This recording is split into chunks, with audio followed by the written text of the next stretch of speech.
Hello everyone, back to our latest update for the United States. So we're going to have a look at the GFS and the ECM, see what these two models are showing for the United States for the next couple of weeks. And we'll have a look at CFSV2 at the end of the video, see what that's showing for the next 4 weeks across America. And that's going to take us into the beginning of August. So if you're enjoying the US forecast on the channel at the moment, please can you like, share and subscribe. And then you'll be notified when we release our US videos every Monday and Thursday. Okay, I'm running quite late today, so I'm going to run through this as quickly as I can. This is how things are currently looking in terms of the tropical Atlantic, so we'll begin there. We've got 2 disturbance areas and a tropical storm Edward, in the middle of the Atlantic. So I've got a yellow disturbance area just here, very long way from America. It's disturbance 2. There's only a 10% chance of that becoming a tropical storm or a cyclone in the next 5 days, so it doesn't look like that's going to do much more than bring some heavy showers and storms to the Lesser Antilles tomorrow. And I have got another disturbance area in the Gulf of Mexico, just moving into the Gulf Coast of the United States. This yellow X just here, that's disturbance 1, with a 10% chance of cyclone formation in the next 48 hours, so nothing to worry about really in the next couple of days. But a 40% chance that this might become a tropical cyclone in the next 5 days, so a higher chance that it could do something in around 4 or 5 days' time. National Hurricane Center with this one, I'm saying a small low pressure system has moved inland over the Florida Panhandle. The small low is forecast to evolve into a larger low pressure system as it moves northeastwards near the coast of the Carolinas. Since the low is currently overland, no development is expected today or tomorrow. However, some development will be possible if the system moves back over water on Wednesday or Thursday. So it's going to do something a little bit like that by the look of it, reaching the Carolinas around the middle of the week, and as it moves out into the Atlantic, it may pick up energy off the coast of either South or North Carolina, and it might develop into some sort of storm system in the Atlantic. Of course, by this point, it's probably going to go in that direction, so it probably won't impact America as a tropical storm, although I suppose it could move up the eastern seaboard. Have to wait and see. But anyway, at the moment, that's the two sort of main disturbance areas but we keep an eye on. And then, of course, we've got a tropical storm just here. We've got Edward, that's a long way north now, so it's not going to be too much time before this goes post-tropical. At the moment, it is still tropical storm Edward, giving 45-mile-an-hour sustained winds, with minimum surface pressure of 1,007 millibars. It's moving very quickly at 37 miles per hour northeastwards. If we have a look at the forecast track for Edward, this is what's forecast happen with it. So it looks as though this is going to be downgraded to post-tropical storm any time, really. It's just there. And like within the next few hours, it should go to a post-tropical storm. And it's going to carry on moving in that direction. It may actually arrive somewhere near Ireland and the UK around Wednesday and bring a little bit of a soaking to where I am in the United Kingdom sometime around the middle part of the week. This is showing this from earthnullschool.net, showing upper level winds and jet streams and whatnot. So you'll know that we've been bringing a lot of dust and sand out of Saharan Africa, and that's been dampening down into the upper atmosphere. That's been dampening down the storm potential in the tropical Atlantic just lately. You can see from the mean wind direction, though, that we are losing that sort of track from Saharan Africa. The northeasterly winds are sort of off the coast of Africa now.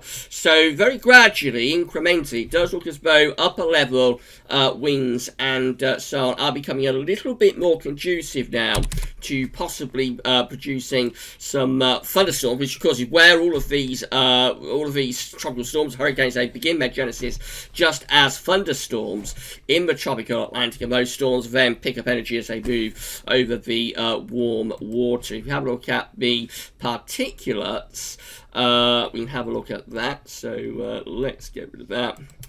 You can see we are still bringing some sort of sand and stuff out of Saharan Africa, but not as much as we have been doing. You'll notice around here there's nowhere near as much sand and dust sort of around the Caribbean and that kind of area. Still quite a bit over towards like Cabo Verde Islands and over towards the coast of Africa. Still quite a lot of dust and so on in the upper atmosphere there, but gradually it looks like we're losing that dust and dirt that we've had in the upper atmosphere. So over time we are possibly shifting, especially more towards the western side of the tropical Atlantic, more towards this side of the tropical Atlantic. We're possibly shifting a little bit more towards being conducive to start producing these storms and thunderstorms and areas of low pressure, then tropical storms and so on. So we'll keep an eye on that. These are the 500 millibar height anomaly flow charts for the next week, 10 days from Penn State University. We've got the ECMWF on the left of the screen as you're looking at it, and the GFS is over on the right. It's going to take us like to the middle of July. So the ECM has this area of above average heights, high pressure. Remember, these for the week 10-day time frame, and yellow, red, orange extrapolates high pressure, blue to low pressure. So the ECM has an area of above average heights in the northeastern part of America and extending down into the Midwest. There's a trough of low pressure, as there often is in the northwestern part of the states. Generally it still looks pretty hot, I think, for many parts of America in the week 10-day time frame, with jet stream rising northwards. The GFS is very similar, again with a ridge up in the northeast, should keep many parts of America pretty hot. Jet stream is rising northwards as well. These are the upper air temperature and precipitation ensembles for the next couple of weeks. We are looking at New York City today, right on the eastern seaboard. So red line is the 30-year upper air temperature average from the GFS for New York City.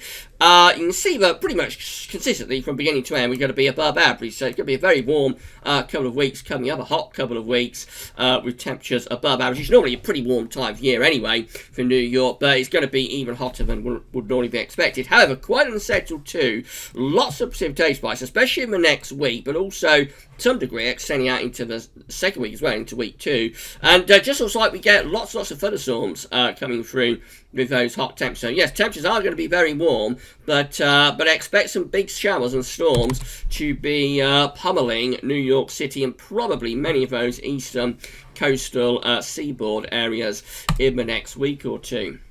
Temperature anomalies look like this for the next week, for the 6th through to the 14th of July. So in the far northwest, it's cooler there, winds coming in off the Pacific, so often is a cooler part of America. But otherwise, many parts of like the west of the Midwest and over towards California looking really hot there. Temperatures way above average, proper heat wave conditions. Over in the east, it's quite interesting. This southeastern corner is actually slightly cooler than average, but up in the northeast, of course, this does include many of those eastern seaboard locations, such as New York City. It's significantly above average, and going up to the Midwest as well. Quite a lot hotter than average in the northeast. Generally, most parts of America away from the southeast and the northwest are looking pretty hot in the week ahead. Precipitation anomalies are very dry over on the western side of America, west coast and into the west of the Midwest, looking really hot through there. Over on the eastern side, it's a little bit more changeable. It varies from state to state, but particularly up this eastern coast, it does look a little bit wetter there. Again, just telling us that there is likely to be heavy showers and potentially some thunderstorms as well. This is how the GFS is looking for Tuesday. So it's a pretty warm scene across many parts of America on Tuesday. Very slack gradients tomorrow. This is that system that might develop into some sort of storm sitting in the southeastern part of America, just as like a trough through the course of tomorrow. Our air temperatures look like that, so pretty hot through most parts of the states. Tomorrow, if your upper air temperatures are that hot, I think we've seen temperatures widely at least into below 30 Celsius, which for all of you in America, of course, is into the mid-80s Fahrenheit. Sorry about that, I'm used to dealing in centigrade where I am. But yeah, sort of low 30s, going to be well into mid to upper 80s Fahrenheit. Out in the southwest, of course, and west, temperatures there well into the 90s Fahrenheit, probably even going into hundreds Fahrenheit. In the far northwest, it is is quite a bit cooler there as the wind's coming in off the Pacific. We move through into Wednesday, and again there's that trough in this southeastern corner around the sort of Carolinas area. That's going to move into the Atlantic. Will the GFS develop that into anything? We'll find out in a moment. Trough of low pressure coming in from Canada into the north as well through here. That'll bring some quite heavy rain, maybe some thunderstorms up there. Cooler in the far northwest, over in the Midwest and into the east. It does look very hot through there. Into Thursday, and that trough is off the east coast of America. Through here will probably produce some heavy showers and some thunderstorms. Again, looking very warm through many parts of the states on Thursday. And then that area of low pressure looks like it's moving northward. So there it is on Friday. Again, quite close to, like New York City, for example, will be producing some very heavy showers and some thunderstorms possibly on Friday. Another low pressure is coming in from Canada into this sort of midwestern part of America, like the Great Lakes. Some heavy showers and thunderstorms breaking out there. Out to the west looks very hot and mainly dry through there. Upper air temperatures look like this. It's a hot scene through most parts of America, except in the northwest. Pacific coast is cooler, and some slight cooler air coming in from Canada in towards parts of central northern America. Moving through to next weekend, things generally turning more unsettled in the northeast. There's an area of low pressure up towards Canada that's starting to move down into this northeastern part of America. So some heavy showers and thunderstorms probably breaking out generally from like the Great Lakes over towards the northeastern part of America. The heat looks like it's building though out in the west. Upper air temperatures look like that. So yeah, we are digging in some cooler air into the northeast from Canada. Some cooler air digging into the northeast. Although the east coast itself looks pretty hot, and the hottest temperatures, of course, out in the west. But from the Great Lakes to the northeastern seaboard, does look like things are becoming a little bit cooler. Moving up towards day 10, that's how we look. So a ridge of high pressure then starts to move in from Canada, but within cooler air, so it will turn cooler and fresher. Low pressure brings heavy showers and thunderstorms up the eastern coast of America as well. We head up to day 10, that's how we're looking. So by then, we've got cooler air in the far central northern part of America. Eastern areas are close to that ridge of high pressure and looking quite a lot hotter there. Into the more extended range, that's how we look. Generally, it's a hot scene through many parts of America, though another one of those areas of low pressure heading towards the Midwest around the 22nd of July, possibly bringing some more thunderstorms and some cooler air there. Upper air temperatures looking hot through most parts of America at the end of this GFS run on the 22nd of July, especially through the Midwest and out to the West Coast. Really, really hot through there. And in fact, most parts of the states looking very hot at the end of this particular GFS run. This is how the ECM looks. So again, it's a hot scene through most parts of America tomorrow. Going to be very warm through most parts of the state. Slack gradients though, so there could be some big showers around. There's that area of low pressure around the Carolinas on Thursday. That's currently the disturbance area off the Florida Panhandle. That low pressure looks like it's going to move up the east coast as we go through into Friday, taking heavy showers and storms up the eastern seaboard. It's a very hot scene through most parts of America on Friday. Upper air temperatures sort of reaching 20 degrees quite widely. We'll get temperatures into the 90s Fahrenheit for most parts of the state, so more hot weather to come this week.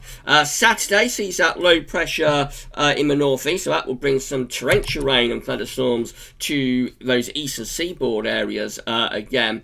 And then just generally turning more unsettled in the northeast later in the weekend and start of next week. So again, we've got low pressure here across parts of eastern Canada and coming down into northeast of America. That low pressure could well produce heavy showers and thunderstorms. Out in the west, it does look very hot through there. There's the upper air temperatures really, really hot in the west and into the west of the Midwest. But from like the central Midwest over to the east, there it does get a little bit cooler. As that area of low pressure brings those cooling showers and thunderstorms.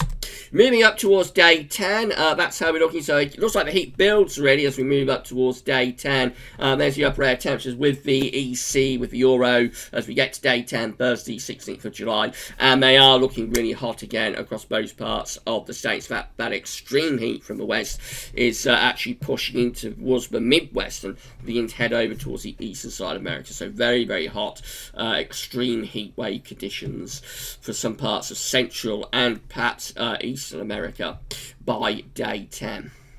Okay, just have a look at CFS. So this other CFS is looking for week 1. This is week 1, 500 millibar height anomaly for the United States. High pressure in the northeast, low pressure in the northwest. Most parts of America hot, drawing up these southerly winds. Week 2 looks like that. Of course, week 2 is going to be the 13th to the 20th of July. Let's just pull this out a little bit, actually. I think better pull this out. So there we go. That fits a little bit better. So this is week 2. It's going to be the 13th to the 19th of July. A ridge then in the north and through the Midwest. It is going to be cooler. With this ridge, we will change the wind direction and just freshen things up, especially in the east and the northeast, around the 13th to the 19th of July. Week 3 is going to be the 20th, 26th of July. Again, a ridge sitting in the north. This time, this looks like it'll be drawing hotter air back in again, I think. So this could well start drawing some hotter air from the south once more. And then week 4 is 27th of July to 2nd of August. By then, we've got high pressure over towards the northwest. No particular trough of low pressure, but I think with that you'll probably expect a trough around here. So that can start to bring cooler air and heavy showers and thunderstorms to northern, eastern and northeastern parts of the states. Temperature anomalies for America in week 1. So with this we can close up a little bit. Temperature anomalies for week 1, 6th through to the 12th of July.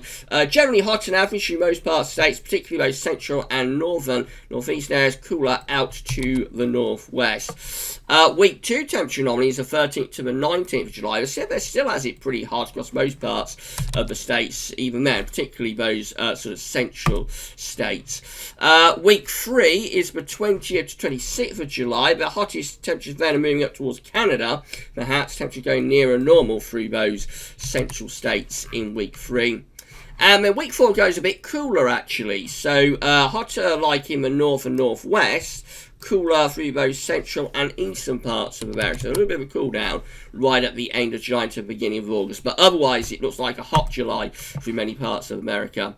Rainfall, finally, week 1 going from the 6th to the 12th of July. Wet and average in the northeast, otherwise near normal.